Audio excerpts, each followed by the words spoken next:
Right, so hello and welcome back to Books and Things, and welcome to another video. And we are back today at my TBR shelf because we're going to be talking about my March TBR.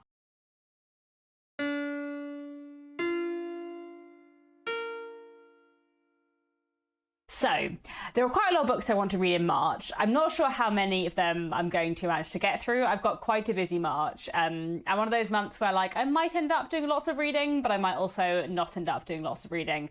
And if I don't, that is fine, but we will see. There are also quite a lot of readathons going on in March that I want to take part in. So before I get started with my monthly reading plans, I'll talk about the readathons going on this month that I'm hoping to take part in, some more than others.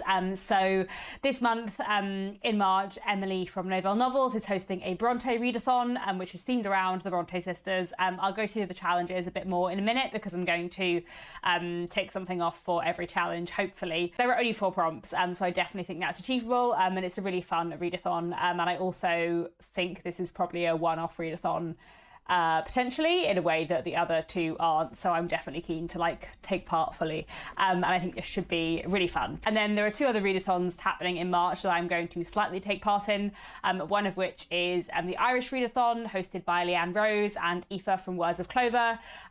This is a readathon that is all about reading Irish literature, and then there is also the Her Story readathon hosted by Charlotte from Coyne Reads, and this readathon is all about reading about real life women from history, so you can either read historical fiction or non-fiction history books, as long as they deal with the lives of real historical figures who are women throughout history. So hoping to take part slightly in that as well.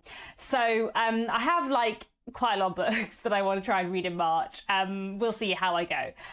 But before I get into readathon picks and stuff like that, I want to talk through my kind of monthly staples, the things I'm kind of trying to do every month at the moment. Every month I read something for my historical fiction book club that I run over on my Patreon. I'll leave links down below about that if you want to find out more. But in March we're going to be reading The Shadow Key by Susan Stokes Chapman. I'm really looking forward to this. I heard really great things about her debut novel Pandora, which I still haven't read, but I'm excited to read her new one. It sounds really interesting. I think it's set in 18th century Wales, and I kind of don't know too much more about it than that, but I am excited, and if I really like The Shadow Key, hopefully I'll go on to read Pandora as well. Then I also have some books that I've picked up from my physical TBR, my long-term physical TBR shelf that lives just on the other side of me here, because I'm trying really hard to get my long-term TBR down. So basically all the books here on my regular TBR shelf are books that I have acquired since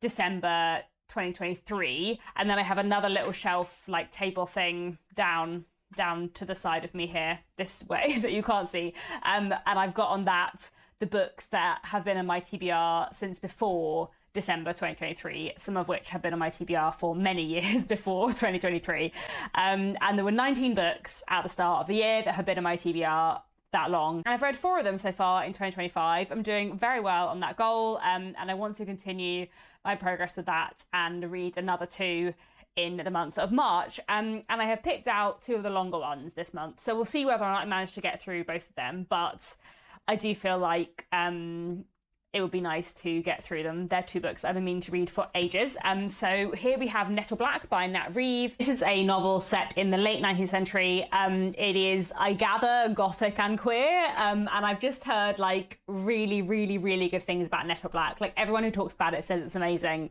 It really sounds like my kind of book, and I haven't been reading it because although it's only 400 pages, the writing is tiny, which always makes me slightly wary, but I just really think I'm gonna like this. So I'm really hopeful that I will actually read this in March because it's been my TBR for far too long. Then the other book on my long-term TBR I'm hoping to get to in March is this. This is The Story of the Stone, Volume 2 by Tao Te-Ching. This is the 2nd volume of a 5-volume, very long Chinese novel from the 18th century. I read Volume 1, it must be a year and a half ago now, it might be 2 years ago now, so I really need to read Volume 2, and I have been meaning to for a while, and it would be really good if I can try and get to this in March. And this would also work sort of for Ben's Read Good challenge, which I'm half taking part in throughout 2025, because the challenge for March is to read a book with 15 letters in the title, which it is if you don't count the. I was trying to think about books on my TBR that might have 15 letters in, and I was like, Story of the Stone has 15 letters in, forgetting that it had other at the beginning and also a volume 2 in the title. But, you know, it's fine. We're going to count it. It's fine. I'm hoping I will read this in March, or at least start it in March and then finish it in April. But I'll see how I go. And then every month I have been reading some Anthony Trollope, because it is my mission this year to finish reading all of the novels of Anthony Trollope. So I am partway through an Anthony Trollope novel at the moment. I'm rereading He Knew Who Was Right, which is so good.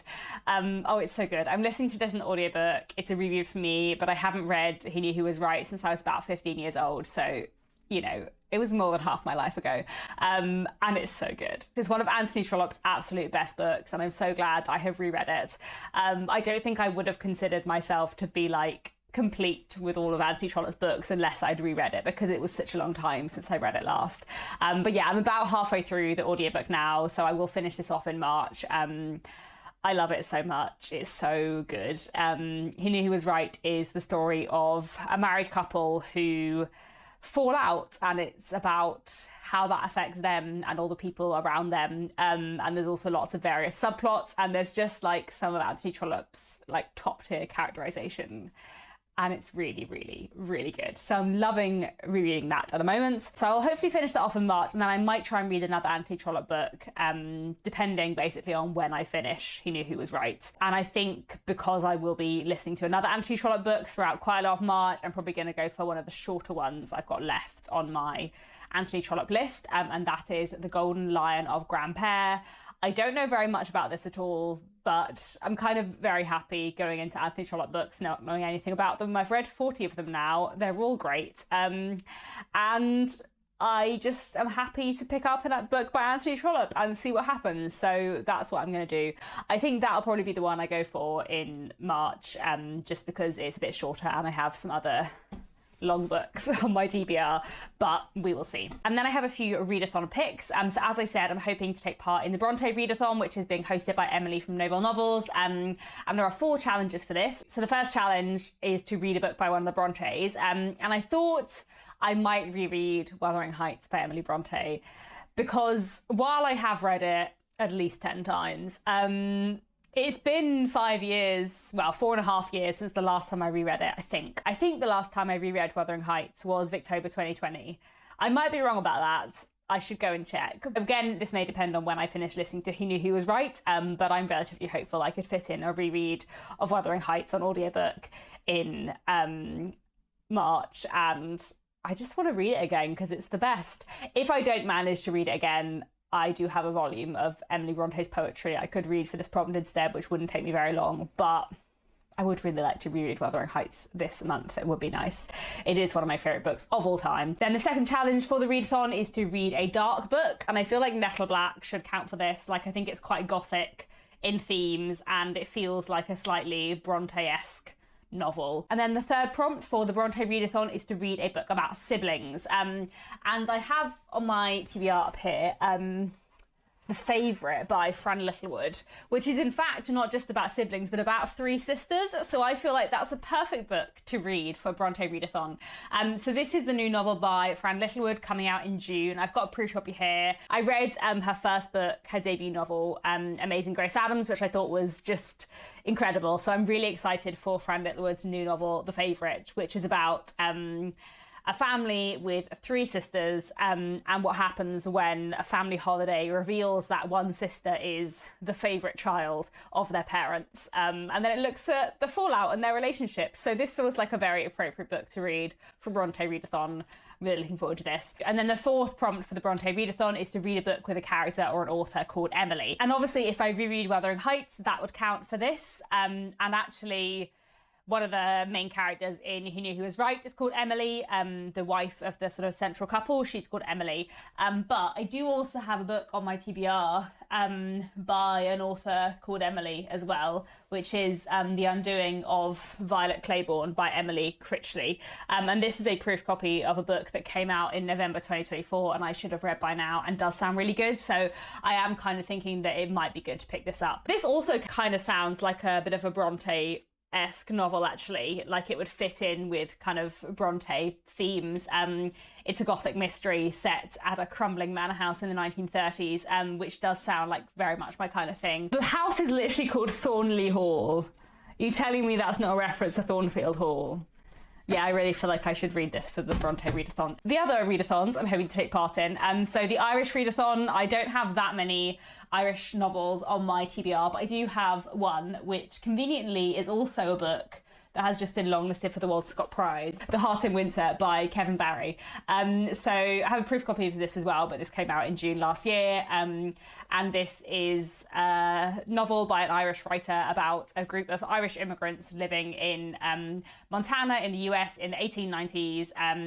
And it is a kind of epic love story, I think, but it's also meant to be really funny. I've heard really good things about this from a lot of people. When I did my Walter Scott Prize reaction video, lots of people were saying how much they loved this, so I'm really excited for this. And it's very short, which is a nice variation from the other long books I put on this TBR, so we'll see. I feel like I did quite well with my February TBR, like I read the majority of the books on it, and now I've got hubris for how much I can read in March, but we'll see. Then the Her Story Readathon taking place in March that I'd also like to take part in. I have two possible picks for that. One is another Walter Scott Prize long list book, and that is The Mayor by Anger Reed Hampshire. So this is a novel about a real historical figure, about a female Nazi concentration camp guard who later made a life for herself in the US, hiding her past from everyone she knew. I think this is going to be really grim. And quite a difficult read, but I also think it will be really interesting. And the author has very kindly sent me a review copy, so I'm gonna give that a read, hopefully in March. And then the other book I might read for the Her Storyathon, I've got a digital review copy of The Absent Heart by Ali Bacon, which is a novel set in the 19th century, looking at two women, real historical figures, who are very influential on the life of the author Robert Louis Stevenson. I loved Ali Bacon's previous novel, In the Blink of an Eye, which is all about Victorian photography and kind of early developments of photography. And actually, in sort of similar way, it was looking at a real historical figure and all the people around him. And it looked quite a lot of kind of how the various women in this early photographer's life kind of influenced him and how he influenced them. And it was great. So I'm really looking forward to The Absent Heart. I think that'll be a really interesting read. While that is definitely enough books to be reading in March, and I probably will get through them and no more, I do feel like I haven't been reading quite as many classics so far in 2025 as I would like. I feel like my balance has been skewing a bit too contemporary so far this year. So I've added some other classics to my TBR because why not? And actually some of them are for other things rather than just to add to my TBR. But yes, Katja from Page Turners with Katja is hosting a Reading the Globe read-along all year this year. And the classics pick for March and April is this novel, Season of Migration to the North by Tayeb Sally. I think this will be a really interesting novel. It's also very short, actually. It's 150 pages with very big writing. So I feel like I can fit this in this month. I mean, if I read this in April, it's fine. The read along for this is 2 months, but I would kind of like to read this in March. So this is a novel from Sudan, translated from the Arabic by Dennis Johnson Davies. And it is a novel about a young man who returns to his village in Sudan after time studying in Europe and makes friends with a new stranger in the village. And it's about their friendship and more. And this just sounds like a really interesting read. So hopefully I will pick this up in March. Then another short international classic that I've had on my Kindle for ages and have been meaning to read that I'm hoping I might pick up in March is Sultana's Dream by Begum Rokeya Sakhawat Hussain. And this is an Indian feminist classic from 1905 about a feminist utopia. So I heard about this ages ago from a podcast called She Wrote To, which is all about forgotten classics by women. And I was like a guest on one of the episodes talking about the Rebecca Wright about Amy Dilwyn. And when I was looking through the other episodes, they had an episode on Sultana's Dream, which I haven't listened to yet because I want to read the book first. And I heard about this book just ages ago and have been really meaning to read it and haven't. And I would really like to pick it up in March, but we will see. Then also, my husband Nick and I are very slowly working our way through all of Agatha Christie's Poirot books on audiobook. And and we're hoping to pick up the next one on our list in March, which is Appointment with Death. I don't actually know anything about Appointment with Death except that it's a Poirot novel, and that's fine because I just love Agatha Christie and I love Hercule Poirot, and I'm just keen to go into the books not really knowing much about them except that it's the next Poirot on the list. I'm looking forward to it. I'm always looking forward to Agatha Christie. Hopefully it'll be a good read. My library hold came in yesterday of this audiobook, so I'm hoping to listen to that very soon. I'm definitely not going to get through all of these books in March, but if I do, I have been meaning for like 6 months to read In the Roar of the Sea by Sabine Baring-Gould, which is a Victorian novel that is meant to be great and that Kate Howe really, really loves. And so far this year, I have read some Victorian literature, but it's all been by Anthony Trollope. I haven't read any Victorian literature so far in 2025 that isn't by Anthony Trollope. And I know it's only the beginning of March. We're not very far into the year, and you know, I might also reread Wuthering Heights this month, but I'm feeling the lack of other Victorian literature. I feel like I haven't been having a very Victorian year so far, and I think especially because I had quite a Victorian like October, November, December. Like December and obviously October, I read a lot of Victorian literature, so I'm feeling like I'm kind of missing Victorian literature a bit. So I might try and pick up In the Roar of the Sea, or maybe just another of the like shorter Victorian books on my Kindle in March. I don't know. We'll see. We'll see. This is far too ambitious, isn't it? But anyway, here we go.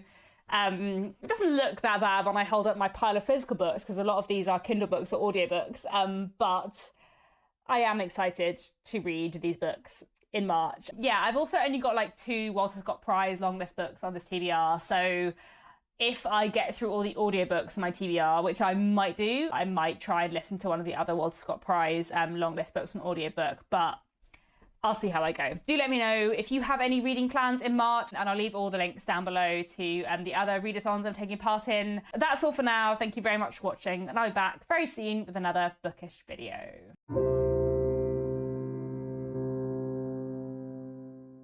So I'm keen to read soon, and that is... No, I picked up the wrong book. Whoops.